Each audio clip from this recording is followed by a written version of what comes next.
Secara pribadi, saya sangat khawatir dengan perang yang diluncurkan oleh Amerika atas Cina. Saya pernah menuliskan beberapa bulan yang lalu bahwa ini perang sangat serius dan akan berimpak sangat negatif buat Indonesia.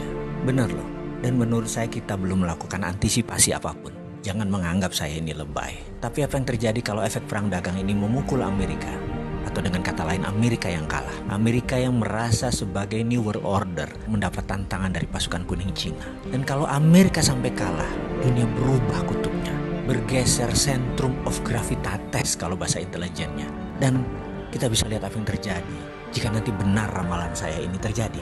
Kita semua tahu menjadi penguasa dunia itu sangat menguntungkan, baik secara ekonomi, apalagi secara politik. Amerika sudah menikmati 70 tahun hingga saat ini, dan sekarang mendapat tantangan dari negara Cina. Mungkin saat ini kekuasaan Amerika tinggal 50% pengaruhnya terhadap dunia. Ada yang menganalisa mungkin lebih kecil, alias Amerika jadi negara sunset, dan Amerika tahu itu. Amerika panik. Saya pernah menulis bahwa Roma, Bizantium, dan Konstantinopel menguasai dunia hampir 1000 tahun. Dalam 1000 tahun itu, Roma ditantang 8 kali oleh kaum barbar versi Roma. Namun akhirnya tumbang juga oleh Genseric. Ini tidak usah saya ceritakan kali ini, tapi saya tulis lengkap di buku hitam. Jangan pernah berkata saya tidak pernah memperingati Anda. Kita balik ke cerita tentang Amerika dan perang dagang dengan Cina. Sekarang belum 100 tahun Amerika sudah mendapatkan tantangan super hebat yang Amerika tidak pernah bayangkan sebelumnya. Secara militer, mungkin Amerika masih mendominasi. Namun secara teknologi, Cina sudah menyamai. Secara perdagangan, Cina sudah menguasai dunia. Secara logistik dan distribusi, Cina yang menang. Uang, Wall Street, Cina punya sendiri. Cina punya Hudsonian New Economic Model. Kalau sosial media atau informasi, apakah Amerika yang pemenangnya? Mungkin di dunia ya saat ini. Tapi di Cina, Amerika tidak bisa sentuh sama sekali. Coba perhatikan list di bawah ini. Cina punya Baidu, yaitu Google-nya Cina. Cina punya Alibaba, yaitu Amazon-nya Cina. Cina punya Didi Sucing, Uber-nya Cina. Weibo adalah Twitter-nya Cina. Renren adalah Facebook-nya Cina. WeChat adalah WA-nya Cina. Youku adalah YouTube-nya Cina. QQ adalah Gmail-nya Cina. Dia sudah lengkap untuk mengantisipasi semua hal yang Amerika unggul kesannya secara teknologi atau sosial media.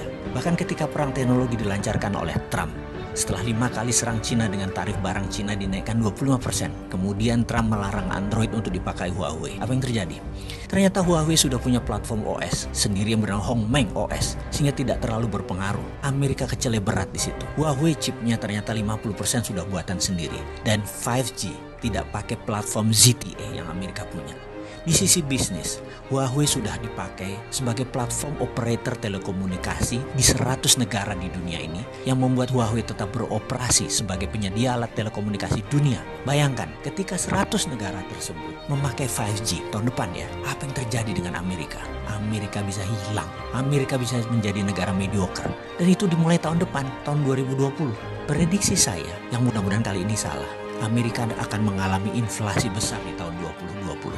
Di sisi lain, tahun itu juga tahun politik di Amerika. Trump pasti habis-habisan akan berjuang untuk jabatan kedua kalinya yang akan membuatnya semakin tidak terkendali memblok barang-barang Cina, yang akan membuat harga retail di Amerika naik 20% karena ketergantungan akan produk Cina di Amerika sudah lebih dari 40%.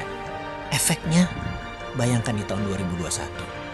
Dunia bisa kena resesi imbas resesinya Amerika. Dan ini bisa memicu sebuah kata bijak. The end of trade war is the beginning of military war. Berakhirnya perang dagang adalah saat dimulainya perang militer. Pertanyaan kita sekarang, Indonesia siapkah?